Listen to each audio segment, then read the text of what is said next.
நேர்முகம். கண்மணி பொல்லில் மணியை வளர்த்திடவே நாடும் கருத்துரைக்கும் ஒலிபரப்பை கேட்டிடுவோம். உழவர் பெருமக்களுக்கும் நேயர்களுக்கும் வணக்கம். கண்மணி பொல்லில் மணியை வளர்த்திடவே நாடும் கருத்துரைக்கும் ஒலிபரப்பை கேட்டிடுவோம். இன்றைய நிகழ்ச்சியில் இயற்கை முறையில் பாரம்பரிய நெல் சாகுபடி குறித்த நேர்முகம், அதனைத் தொடர்ந்து நாட்டுப்புற பாடல், பண்ணை செய்தி ஆகியவை இடம்பெறுகின்றன. பால் நில மகளை வணங்கிடுவோம், உண்ணும் பொருள் அத்தனையும் விளைத்திடுவோம். முதலில் இயற்கை முறையில் பாரம்பரிய நெல் சாகுபடி குறித்த கள்ளக்குறிச்சி மாவட்டம் சின்னசேலம் மூங்கில்பாடி இயற்கை விவசாயி கவிதா அவர்களுடனான நேர்முகம் கேட்கலாம். நேர்முகம் காண்பவர் மயிலாடுதுறை தா. செந்தில்குமார் அவர்கள். நம் பாரத சமுதாயத்தை உயர்த்தி. வணக்கம்மா. வணக்கம். இப்போ நீங்கள் ஓரளவு கொஞ்சம் மலை அடிவாரம் நிலம்லாம் எந்த மாதிரி மண் தண்ணி வளம் எப்படி இருக்குது, சூழல்லாம் கொஞ்சம் மற்ற விவசாயிகளும் தெரிஞ்சுக்கிற மாதிரி சொல்லுங்களேன் உங்கள் பகுதிகளை பற்றி. நம்மளது மலை அடிவாரம் எல்லாம் கிடையாது, கொஞ்சம் லாங்கில் தான். நாங்கள் இருக்கிற ஏரியா மட்டும் கொஞ்சம் மேடான பகுதி. எங்களுக்கு மழை வந்தால் உடனே தண்ணி வந்துடும். ஒன்றும் இல்லை, ஒரு 2 நாளைக்கு முன்னுள்ள மழை பெஞ்சதுன்னா கிணத்துக்கு தண்ணி வந்துடும். தண்ணி வந்துச்சுன்னா அடுத்து ஒரு 2 மழை பெஞ்சுது அப்படின்னா நம்ம ஒரு போகம் காடு ஃபுல்லாக பயிர் பண்ணி எடுத்துடலாம். ஒரு 3 மாதம் 4 மாதத்துக்கு பிரச்சனை. 3 மாதத்துக்கு அப்புறம் சல்லுன்னு போயிடும். அதனால நமக்கு உடனே தண்ணி வரும். நம்ம மழைன்னு அடுத்து ஒரு 10 நாளுக்குள்ள பயிர் பண்ணணும் அப்படின்னா அந்த பயிரை நம்ம எடுத்துக்கலாம். நம்மளது செம்மண் பகுதிங்க, நம்ம நினைக்கிற மாதிரி விளையிற பூமிங்க. 3 நாள் உயரம் இருக்கும், சுத்துப்பார் கட்டியிருக்காங்க. அது கீழே பாறையா இருக்கு. ஆமா. பொதுவா எந்த மாதிரி பயிரெல்லாம் பண்ணுவீங்க? ஆரம்பத்துல எல்லா பயிரும் தாங்க பண்ணிட்டு இருந்தேன். அதாவது சீட் ஃபார்ம், அதாவது நம்ம வேளாண்மை துறைக்கு சீட் ஃபார்ம் பண்ணி கொடுத்துட்டு இருந்தாங்க விவசாயம் ஆரம்பிச்ச புதுசுல. அதுக்கப்புறம் ஒரு 4வது வருஷத்துல இருந்து பாரம்பரிய ரகம் எடுக்க ஆரம்பிச்சாங்க. முதல் வருஷம் சிவன் சம்பா, வாசனை ஜீரக சம்பா, கருப்பு கவுனி, இது மட்டும் தான் பிளான் பண்ணி வச்சு எடுத்தாங்க. எப்படி அந்த எண்ணம் வந்துச்சு பாரம்பரிய நெல் நம்ம சாகுபடி பண்ணலாம் அப்படின்னு? இப்போ ஆயா சொல்லுவாங்க, அந்த காலத்துலலாம் கார அரிசி, சிகப்பு அரிசி எல்லாம் நாங்கள் காட்டில் விதைப்போம், எடுத்து வைப்போம். இட்லி நல்லா பந்தா நல்லா இருக்கும், சாப்பாடும் நல்லா இருக்கும். அப்பெல்லாம் உடம்பே ஆரோக்கியமா இருந்தது. இப்பெல்லாம் புது புது நெல் உடம்பும் இதா இருக்க மாட்டேங்குது, நாங்க சாப்பிட்ட சாப்பாடும் இப்ப இல்ல அப்படிங்கிற மாதிரி அவங்க சொல்லுவாங்க. அப்புறம் எங்க வீட்லயும் நமக்கு இயற்கையில பண்ணுன்னு சொல்லிட்டு இருந்ததுனால நான் பாரம்பரிய அரிசியில கொஞ்சம் ட்ரை பண்ணி பாருன்னு சொல்லியிருந்தாங்க. அதனால நான் என்ன பண்ணேன், பாரம்பரியத்தை கையில் எடுத்தேங்க. நம்ம முழுக்க நம்ம காட்டு எருவா நான் பயன்படுத்துறது கிடையாதுங்க, உரமா தான் நான் பயன்படுத்திக்கிறேன். சரி, நம்ம எப்படி பயிர் பண்றது, என்ன உரம் போடுறது, பூச்சி வந்ததுன்னா அதை எப்படி விரட்டுறது? மண்புழு உரத்துக்காக தான் நான் கேவிக்குள்ள நான் போனேன். நானு ட்ரைனிங் போனீங்களா? இல்ல கேவிக்கு மண்புழு உரம் கேவிக்கல இருக்குன்னு சொல்லியிருந்தாங்க. அப்போ அழகுத்துறை சார் இருந்தாங்க. ஆமா, மண்புழு உரம் கேட்கறதுக்காக தான் நான் போனேன். நான் போய் ஒரு வாரத்திலேயே அழகுத்துறை சார் ஃபீல்டுக்கு பார்த்தாங்க. நான் அப்பவே azospirillum, phospho bacteria, potash bacteria, EM waste decomposer, இது எல்லாமே நான் ரெடி பண்ணி வச்சிருந்தேன். மண்புழு உரம் கிடையாது. அதுக்கு பின்னாடி கேவிகேல இருந்து மண்புழு உரம் வாங்கிட்டு வேளாண்மை துறையில இருந்து பேக் கொடுத்திருந்தாங்க. அந்த பேக்ல போட்டுட்டு எங்க எருவை அள்ளி போட்டு, அப்போ அது நல்ல மலையில நனைஞ்சி கள்ளி மாதிரி இருந்தது சார் கொடுத்தது. அதை கொண்டு ஒரு மூலையில போட்டுட்டு அவுட்டுட்டோம். இதுல இருந்து நான் எக்ஸ்ட்ரா புழு ஆனா கேட்டுட்டு இருந்தேன் சார்கிட்ட. அப்போ இதுல இருந்த அந்த சின்ன சின்ன குட்டி புழுக்கள், முட்டைகள் இதுவே ரெடி ஆகி அந்த எருவையும் சாப்பிட்டு எனக்கு நீட்டா தெளிவா நல்ல மண்புழு உரம் கிடைச்சிருச்சு. அதுல இருந்து நான் என்ன பண்ணுவேன், நான் எங்கேயாவது பயிற்சிக்கு போய் கொடுத்தாலுமே சொன்னாலுமே நமக்கு நீண்ட நாள் கேப்ல மண்புழு உரம் வேணும் அப்படின்னா நம்ம மண்புழுவை தேடி போக வேணாம். நம்ம காட்டிலேயே இந்த மரத்தடி இலைகள்லாம் உதிருது பாத்தீங்களா, அவுத்துக்குள்ள சாணியை போட்டுட்டு ஈரப்பதத்தை மெயின்டைன் பண்ணிட்டு இருந்தாலே மண்புழு வந்துருது. இப்ப நான் எங்க வயலுக்கு கூட நான் அப்படிதான் அள்ளி போட்டிருக்கேன். மண்புழு உரமும் 2 மூட்டை வாங்கி போட்டிருக்கேங்க. அதை போட்டுட்டு அதுல பாத்தீங்கன்னா அந்த சாணியை வச்சுட்டு அந்த இலைகள் உதிரில இருந்தா அந்த மண்ணு சாஃப்ட்னஸ்க்கு புழுக்கள் உங்களுக்கு நிறைய இருக்கும். இப்ப மழை பெஞ்சிட்டே இருந்ததுன்னா நம்ம வயல்ல நீங்க எங்க போட்டீங்கன்னாலும் ஒரு 10 நாள் சும்மா தூரல் மாதிரி விழுந்துட்டே இருக்கு அப்படின்னா அந்த எடுத்து தள்ளிட்டீங்கன்னா வெறும் புழுவாதான் இருக்கும். அவ்வளோ புழுக்கள் இருக்கும். அப்படியே ஒரு 5-6 மொத்தம் அள்ளி கொண்டாந்து கொட்டினாலே அது குறைஞ்சது ஒரு 2-3 கிலோ புழு கட்ட வந்துடும், குட்டி புழுக்கள் பெருசாச்சுன்னா. இயற்கை முறையில் பண்ணணும்னு வந்துட்டீங்க. பஞ்சகாவியாவோ ஒரு 5 கரைசலோ இந்த மாதிரி இடுபொருட்கள் தயாரிக்கிறதுக்கு எங்கேயாவது பயிற்சியெல்லாம் போனீங்களா? பயிற்சியெல்லாம் எங்கேயுமே நான் போகலைங்க. எனக்கு முழுக்க அவங்க வேலையில இருக்கிறதுனால. அப்புறம் எனக்கு மாடு கண்ணெல்லாம் ஒரு 7-8 உருப்படி மாடு வச்சிருக்கேங்க. இந்த வேலைகளை எனக்கு சரியா இருக்கு. தெரிஞ்சுக்கிட்டீங்க? எனக்கு போன்லயே இது பண்ணிட்டாங்க. அதுல 7 தலை கரைசல், கத்தாழை பிரண்டை கரைசல், 2வது அசோஸ்பைரிலம், இந்த நுண்ணுயிர்கள், எல்லா நுண்ணுயிர்களுமே அதுவுமே இந்த பேர் உரத்தன்மையோட இருக்கிறதுனால நான் அதுவுமே வேண்டாம் தவிர்த்துட்டு கிட்டத்தட்ட ஒரு 5-6 மாசம் இருந்தேன். அதுக்கு பின்னாடி அவங்க தாய் திரவம் 1 லிட்டர் தான் தருவாங்க, நீங்களே தான் அது 300 லிட்டரோ 1000 லிட்டரோ நீங்களே தான் மல்டிப்ளை பண்ணிக்கணும் அப்படின்னு சொன்னதுனால சரி அதை நம்ம தானே உருவாக்குறோம், நம்ம தானே இடுபொருள் உணவு பொருள் கொடுக்குறோம், அதனால அது வந்து உயிர்த்தன்மையான பாக்டீரியாக்கள் தான், நம்ம மண்ணுக்கு நல்லதுதான் அப்படின்னு சொல்லிட்டு அதன் பிறகுதாங்க நான் போயிட்டு வாங்கிட்டு வந்து இப்ப அதுலயுமே ஏரியில இருக்கிற பனம்பழங்கள், கடைகள்ல இருக்கிற வேஸ்டேஜ் பழங்கள், இதைகள் எல்லாம் பழங்கள் எல்லாம் தனித்தனியா போட்டு எங்க சப்போட்டா மரத்துல இருக்கிற பழங்கள் கீழே விழுவுறது அதையும் எல்லாம் எடுத்து போட்டு ஒன்னொன்னுலயும் ஒரு பழங்கள் போட்டு பாக்டீரியாவுக்கு உணவு கொடுக்கறதும் இல்லாம கூடுதலா பழங்களும் சேர்த்து நான் நுண்ணுயிர்கள் டெவலப் பண்ணி இன்னும் நல்லா பெஸ்டா பண்ணிட்டு இருக்கேங்க. பாரம்பரிய நெல் சாகுபடி நீங்க வந்து இதுக்கான விதைகள் இதை சாகுபடி பண்ணலாம். ஏன்னா பாரம்பரிய ரகத்துக்கு போனோம்னாவே வயசு கொஞ்சம் கூடவும் இருக்கு. அப்போ வந்து அதெல்லாம் நமக்கு செட் ஆகுமா, நம்ம வயலில் அதெல்லாம் செய்ய முடியுமா, நம்மளுடைய நிலத்துக்கு மழை எவ்வளோ பெய்யுது, தண்ணிக்கு எவ்வளோ வருது, இதெல்லாம் பார்த்து தான் நம்ம செய்யணும். எப்படி முடிவு பண்ணி எந்தெந்த நெல் நம்ம எடுக்கலாம் அப்படின்னு நீங்க முடிவு பண்ணீங்க? ஆனா காட்டு யானம் வந்து 6 மாசம்னு சொல்றாங்க. நான் முதல் வருஷம் கருப்பு கவுனியை கொஞ்சம் யோசிச்சேன். அது ஒரு தடவை வச்சு என்ன ஆனாலும் பரவாயில்ல, இது தண்ணி போனாலும் எல்லாம் மற்றதெல்லாம் நிறுத்தி அந்த ஒரு வேலை விட்டு காப்பாத்திடலாம் முதல்ல ஒரு 20 சென்ட் மட்டும் கருப்பு கவுனி பிளான் பண்ணி பண்ணனாங்க. அது 5.5 மாசம் வந்துருதுங்க கணக்கு. ஆனா இந்த நெல்லு சிவன் சம்பா, வாசனை ஜீரக சம்பா, இலுப்பைப்பூ சம்பா, ரத்தசாலி இது எல்லாமே ஷார்ப்பா 140 நாள். அதுக்கு முன்னாடி நாம்பளா தண்ணியை காய போட்டாதான் உண்டு. நீங்க பக்குவமா அதுவும் பின்னி 5 நாள் சேர்த்தி போகுமா ஒழிய குறையறதுக்கு வாய்ப்பு இல்லைங்க. ஒருவேளை கிளைமேட் வெயில் காரணம் இருந்தால் மட்டுமே அது குறையுங்க. இப்ப நம்ம பாரம்பரிய ரகத்தெல்லாம் நம்ம எடுத்துட்டோம் அப்படின்னா உடல் ரீதியான ஆரோக்கியங்கள் வந்து நமக்கு நிறைய கிடைக்குதுங்க. அதனால நான் பாரம்பரியத்தை எடுத்து நான் பண்ணிட்டேன். விதை முதல்ல எங்க வாங்குனீங்க? விதையெல்லாம் விவசாயம் கிட்ட தாங்கண்ணா வாங்கினேங்கண்ணா. வெளியில வந்து இந்த மாதிரி எனக்கு விதை நெல் வேணும்னு சொல்லிட்டு வாசனை ஜீரக சம்பா வாங்கினேன். எங்க காட்டுக்கு மேற்காலி இன்னொரு நண்பர், அவங்க பேர் எனக்கு தெரியல, அவங்கள்ட்ட 2 பேர்த்திட்டு சிவன் சம்பா. இதுல என்ன ஒரு அட்வான்ஸ் பிளஸ் பாயிண்ட் என்னன்னா, நான் சிவன் சம்பாவும் வாசனை ஜீரக சம்பாவும் ஒரே வருஷம் மட்டும்தான் வாங்கியிருக்கேன். கருப்பு கவுனியும் ஒரே வருஷம் மட்டும்தான் வாங்கியிருக்கேன். போன வருஷம் அதுக்கு முதல் வருஷம் நெல்லு ஃபுல்லா காஞ்சி போனதுனால போன வருஷம் கருப்பு கவுனியும் வாங்கியிருக்கேன். நான் நெல்பைப்பு சம்பா வாங்கியிருக்கேன். இதுல என்னன்னா 3வது வருஷத்து நெல்ல சிவன் சம்பாவை நான் வெளியில வாங்கக்கூடாது, நம்ம நெல்ல தான் போடணும், நெல்லு முளைக்கலனால திரும்ப நெல்லு நாத்து விட்டு போட்டுக்கலாம்னு சொல்லிட்டு ஒரு வருஷம் இருப்பு இருந்த நெல்ல தான் போன வருஷம் நான் நாத்து விட்டேன். 3வது வருஷம் நாத்து விட்டு நட்டோம். அதுல காஞ்சி போச்சு. அதுல ஒரு 40-50 கிலோவாட்டை வச்சிருந்தேன். போன வருஷம் சரியா தண்ணி விட்டு மழை வந்து காஞ்சி போச்சு. அரையும் குறையுமால ஒரு 8-9 மூட்டை நெல் எடுத்தேன். அந்த நெல்லை எனக்கு எப்படிதான் இருந்தாலும் அது 3/4 பதிராதான் இருக்கும்னு சொல்லிட்டு எனக்கு அதுல அந்த அளவுக்கு திருப்திகரமா மகசூல் வராது அப்படின்னு சொல்லிட்டு அதுக்கு முதல் வருஷம் நெல்லையே தாங்க நான் போன வருஷம் நாத்து விட்டேன். அதே மாதிரி அந்த பாரம்பரிய ரகம் அப்படிங்கறது அந்த முளைப்பு திறன் கொஞ்சம் கூட குறையலிங்க, அப்படியே இருந்தது.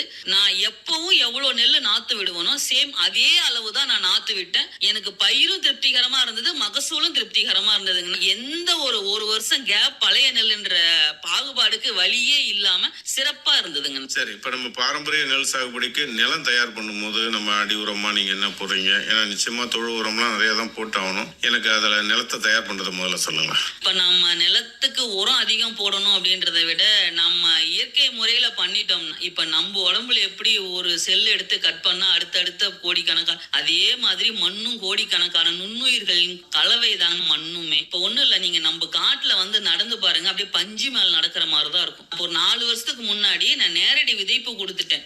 முதல் வருஷம் கேவிகேல இருந்து ட்ரம் சீட் எடுத்துட்டு வந்து தை 1ஆம் தேதி ட்ரம் சீடு போடுறாங்க. அந்த வருஷம் ஒரு ஏக்கர்ல 30 மூட்டை நெல் எடுத்தேன். ஒரு ஏக்கர் கொஞ்சம் 10 சென்ட் முன்ன பண்ண வரும், 30 மூட்டை நெல் எடுத்தேன். ஆனா களைகள் 2 டிப்பர் களை பக்கம் புட்டிங்கி கொட்டி நவுத்தணும் பயங்கரமா. அதனால அடுத்த வருஷம் கண்ணை மூடிட்டு காடு ஃபுல்லா நடை விதை கொடுத்துட்டேன். அதுல நான் ரொம்ப கஷ்டப்பட்டு தத்தளிச்சு அப்புறம் திரும்ப எல்லாம் வயல் ஓட்டி நெல்லு எது பில்லு எதுன்னு தெரியாத அளவுக்கு வந்துருச்சு. அப்போ அந்த என் கால்ல ஃபுல்லா புண்ணு. அந்த வருஷம் மழை, ஆனா அந்த சேத்துலயுமே நான் அந்த கால்ல புண்ணோட தாங்க நான் இறங்குறேன். அந்த புண்ணுல வந்து மண்ணு குத்துலிங்க, அந்த இதுவே தெரியல. அந்த அளவுக்கு நம்ம மண்ணு வந்து மாறிடுது. நீங்க மண்ணை அள்ளி பாத்தீங்கன்னாலே தெரியும், மண்ணு வந்து நெய் மாதிரி இருக்குதுங்க. இதுல வந்து பழதானிய விதப்ப நான் வருஷம் பண்ணிடுவாங்கண்ணா. அது எது நடந்தாலும் சரி, தவிர்க்க முடியல, மழையே இல்லைன்னாலும் ஒரு மழை வந்தது விதைச்சு விட்டுருவேன். வருது வரலன்றது அது இயற்கையினுடையது. ஏன்னா எங்களுக்கு வந்து ஒரு போகம் பண்ணி எடுத்துட்டு திருப்திகரமா 2வது போகம் தண்ணி இருக்கிறதுக்கு தகுந்த மாதிரி பண்ணி எடுப்போங்க. அதுக்கு அடுத்தது மழை வரப்ப பலதானியத்தை விதைச்சு விட்டுருவோம். ஒரு போகம் காடு சும்மா தான் கிடக்கும், விதைச்சு விட்டுருவோம். ஒரு வருஷம் நல்லா 4 உயரத்துக்கு மேல வளர்ந்துடும், ஒரு வருஷம் இவ்வளவு உயரத்திலேயும் இருக்கும். அது வந்து மழைக்கு தகுந்த மாதிரி தாங்கண்ணா அது வளரும். இதுல என்ன ஒரு அட்வான்ஸ் அப்படின்னா, உங்களுக்கு நல்லா வாடி போய் கிடந்தாலும் மழை ஒரு 8 நாளைக்கு நல்லா வந்ததுன்னா அது வாடி கிடக்கிறதுக்கு தமன்னு நல்லா பெருசாயிடும். ஏன்னா நம்ம மண்ணுக்கு வந்து நுண் உயிர் உரங்கள் வந்து நம்ம கொடுத்துட்டே இருக்கோம் இல்லைங்களா. அது வந்து நான் வாரத்துல 2 நாள் கொடுத்துட்டு இருப்போம். 25 நாளைக்கு ஒரு தடவை மீனோ அமிலம் கொடுக்குறோம். உயிர் அந்த சாணம் இந்த எல்லா நுண்ணுயிர்களும் போட்டு மாவு கடல புண்ணாக்கு வெல்லம் இதையெல்லாம் போட்டு இடையில நம்ம இதுவும் நம்ம வாரத்துல 2 நாள் 3 நாள் நம்ம கொடுத்துட்டே இருக்கிறோம். இடுபொருட்களை நிறைய போடும்போது சப்போஸ் மழை பெய்யல தண்ணி பிரச்சனை வருது அப்படின்னா பயிர் தாங்கி நிக்குதா? நீங்க நம்புறீங்களோ நம்பலையோ 4 நாளைக்கு ஒரு முதல்ல வந்து 3 நாளைக்கு ஒரு தடவை ஒரு 1.5 மணி நேரம் 2 மணி நேரம் ஓடிச்சிங்கன்னா நான் காய் போட்டு 9 மூட்டை நெல் எடுத்தேன்னு சொன்னாங்களா. அதுவே அந்த அப்பதான் கருது எங்கேயோ ஒரு கருது தெரியுது. 2 நாளைக்கு ஒரு தடவை 1.5 மணி நேரம் 2 மணி நேரம் சொட்டு நீர் பைப்பு உடைச்சு விட்டு பைப்பின் மூலியமா தான் தண்ணி விட்டோம். ஆனா அதுலயே 40 நாள் கடைசி ஆவாவ தென்னை மரத்துல இருந்து எல்லாத்துக்கும் தண்ணி போட்டுட்டு ஒன்லி அந்த நெல்லுக்கு மட்டுமே 4 நாளைக்கு ஒருக்கா இருக்கிற தண்ணிய 1 மணி நேரம் 1.5 மணி நேரம் இதை எடுத்து விட்டுட்டு இருந்தாங்கன்னா அந்த மண்ணில் இருக்கிற உயிர் தன்மையினால அந்த பயிரும் வாடலைங்கன்னு. அதே சமயம் நம்ம தண்ணி விட்டாலும் அது எல்லா நுண்ணுயிர்களும் எடுத்து இது பண்ணி காலையில பார்த்தா பயிரும் ஓரளவுக்கு மனசுக்கு திருப்தியா சாட்டிஸ்ஃபைடா இருந்தது, நெல்லும் ஓரளவுக்கு பரவாயில்லைங்கண்ணா. அதாவது உரம் போட்டா காயிற மாதிரி இயற்கை பூமியில காயிலிங்க தெளிவா இருந்ததுங்கண்ணா. இப்ப பூச்சி நோய் தாக்குதல் வருதுன்னு வச்சுங்க, பாரம்பரிய நெல் ரகத்துல நீங்க எப்படி பூச்சிகளை விரட்டுறீங்க? பூச்சிகளுக்கு எதிர்ப்பு தன்மையோட இருக்கக்கூடிய ரகங்களும் இருக்குது, இல்ல பூச்சிகள் பொதுவா வந்து இந்த சொனைக்கெல்லாம் வர்றதே இல்லை அப்படின்னு சொல்ல வரீங்களா? கட்டாயமா இல்லைங்கண்ணா. நான் பாரம்பரியம் எடுத்து 7 வருஷம் இது. ஆனா ஒரு வருஷம் கூட பாரம்பரிய ரகத்தை எடுத்து நான் ஸ்ப்ரேயர் தூக்கலிங்கண்ணா. ஆனா போன வருஷம் நான் ஸ்ப்ரேயரை வைக்கல, குறைஞ்சது 4 ஸ்ப்ரே கொடுத்தேன். முதல் தடவை மீனோ அமிலம் பஞ்சகாவியா முதல்ல ஸ்ப்ரே கொடுத்தேன். இலையில வந்து அந்த செம்பேன் மாதிரி வருதுன்னு சொன்னேன் இல்லைங்களா, அந்த இது இருந்தது.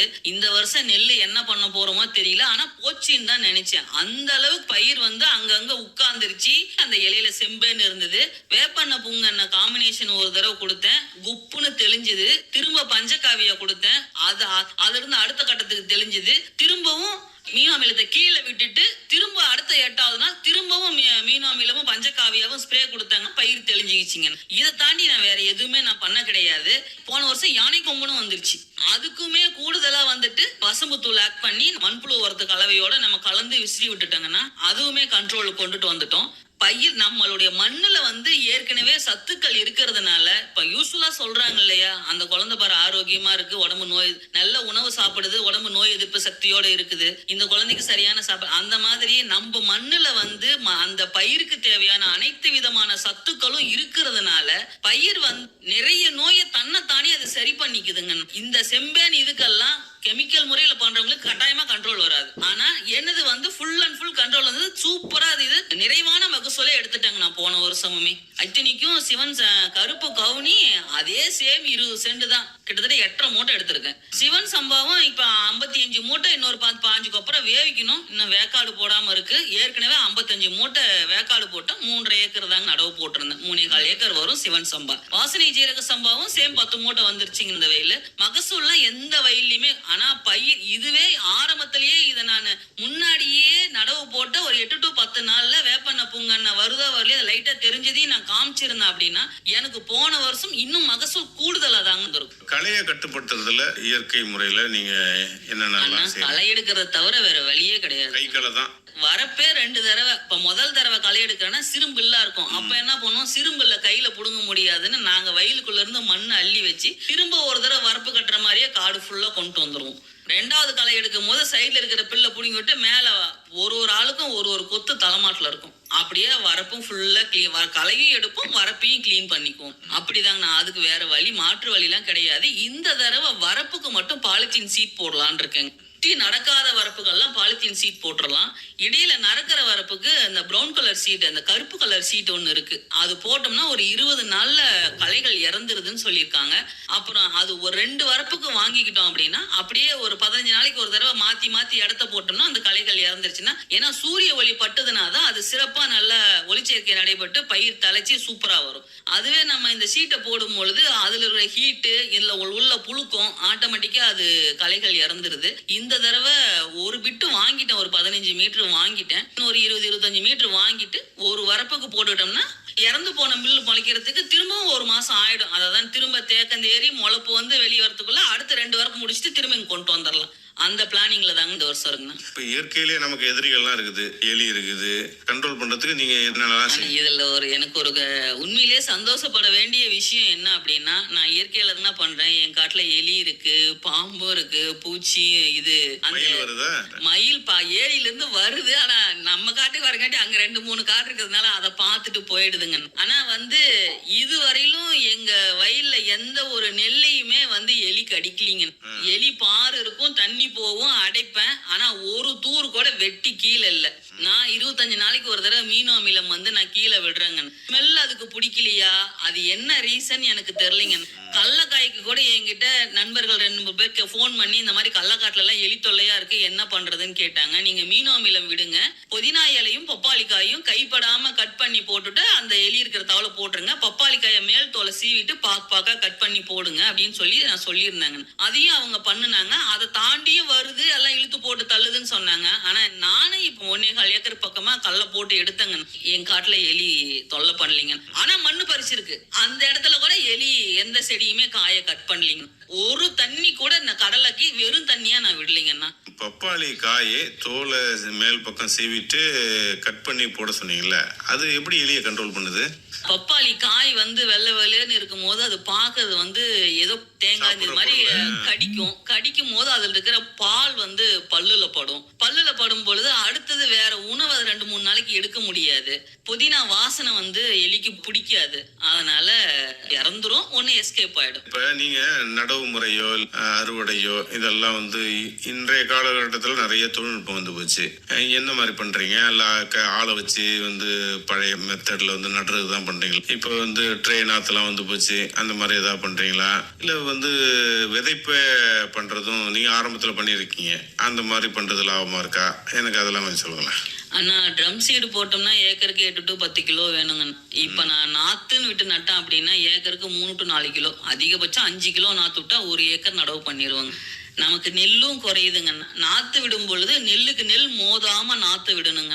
நாத்து விட்டுட்டோம் அப்படின்னாலே, நாத்து விட்டு நம்ம அந்த காலத்துல எப்படி பயிர் புடிங்கி நடவு போட்டாங்களோ நான் இதுவரையிலும் நான் அப்படிதாங்க நான் பண்ணிட்டு இருக்கேன்.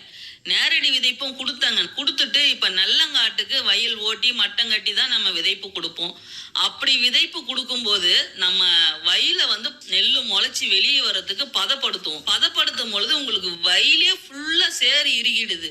நெல்லும் முளைச்சி வருது, களையும் முளைச்சி வருது. என்னால அதை கண்ட்ரோல் பண்ண முடியலைங்க.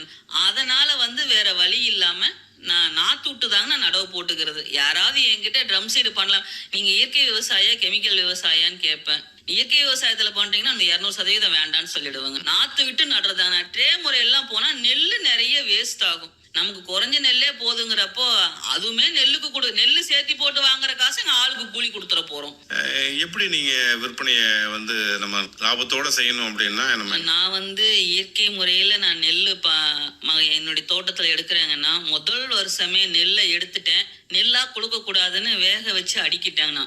அப்பதான் வந்து கேவிகேக்குள்ளேயே நான் என்ட்ரி ஆகிறேன். காட்டை வந்து பார்த்துட்டு நுண்ணுயிர்கள் டெவலப்பிங் இந்த இது நான் காட்டை உள்ளேயும் வந்து பார்த்துட்டு எனக்கு உடனே வந்து பொதிகை சேனல்ல ஆட் கொடுத்தாங்க. அடுத்த ஒரு இதுலயே பாண்டிச்சேரி ரெக்கார்டிங் கொடுத்தாங்க, ரேடியோ ரெக்கார்டிங் கொடுத்தாங்க.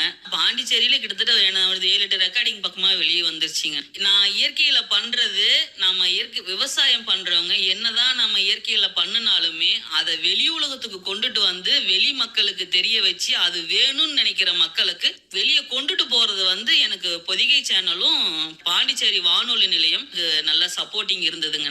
அந்த அளவுக்கு நான் உண்மை தன்மையாவும் இருந்தேன். நான் வந்துட்டு அப்பெல்லாம் சர்டிபிகேட் வாங்கல, அப்போ கூட ரொம்ப நாள். ஆனா நான் சர்டிபிகேட் வாங்கணும்னு போனப்ப கொரோனா லாக்டவுன் வந்தது. அதுல ஒரு 3 வருஷமாட்ட போயிடுச்சு. அதுலயும் வாங்கல. நான் சர்டிபிகேட் கொடுத்த அந்த வருஷமே என்னுடைய அரிசியும் லேப் டெஸ்ட் கொடுத்தேன். ஏன்னா என்னுடைய அரிசியை வாங்கி சாப்பிட்ட அத்தனை பேருமே நல்ல உடல் ரீதியான மாற்றங்கள் சொல்றாங்க. இந்த மாதிரி மக்களுடைய ஃபீட்பேக், என்னுடைய உண்மை தன்மை, எந்த உண்மையிலேயே நம்ம மனசாட்சிக்கும் நேர்மையா அந்த மண்ணுல எந்த ஒரு கெமிக்கல் எந்த ஒரு இதுவுமே பயன்படுத்தாம உயிர் உரங்களை பண்ணி நம்பிக்கிட்டு இருக்கிற எருவையே நம்ம மண்புழு உரமா மாத்தி போடுறதன் மூலியமாவும் அந்த அரிசியே வந்துட்டு இயற்கை, நம்ம வந்து பஞ்சபூதத்தோட இணைஞ்ச இயற்கை விவசாயம் பண்றோம். அதுக்கு அந்த இயற்கை கொடுத்த கொடை தான் எனக்கு வந்து அந்த மருத்துவ குணம். இப்போ விவசாயிகள் வந்து உங்களை தொடர்பு கொண்டு ஏதாவது சந்தேகம் கேட்கணும் அப்படின்னா உங்களுடைய தொலைபேசி என்ன சொல்ல முடியுமா? 91 50 429 529. இயற்கை முறையில் பாரம்பரிய நெல் சாகுபடி பல்வேறு செய்திகளை பகிர்ந்துக்கிட்டீங்க. மற்ற விவசாயிகளுக்கும் ஒரு பயனுள்ள நிகழ்ச்சியாக இது அமைஞ்சிருக்கும் அப்படிங்கிற நம்பிக்கையோட உங்கள்கிட்ட இருந்து விடைபெறுறேன். நன்றி, வணக்கங்க. நன்றிங்க, வணக்கங்க. இதுவரை இயற்கை முறையில் பாரம்பரிய நெல் சாகுபடி குறித்து கள்ளக்குறிச்சி மாவட்டம் சின்னசேலம் மூங்கில்பாடி இயற்கை விவசாயி கவிதா அவர்களுடனான நேர்முகம் கேட்டீர்கள். நேர்முகம் கண்டவர் மயிலாடுதுறை த. செந்தில்குமார் அவர்கள்.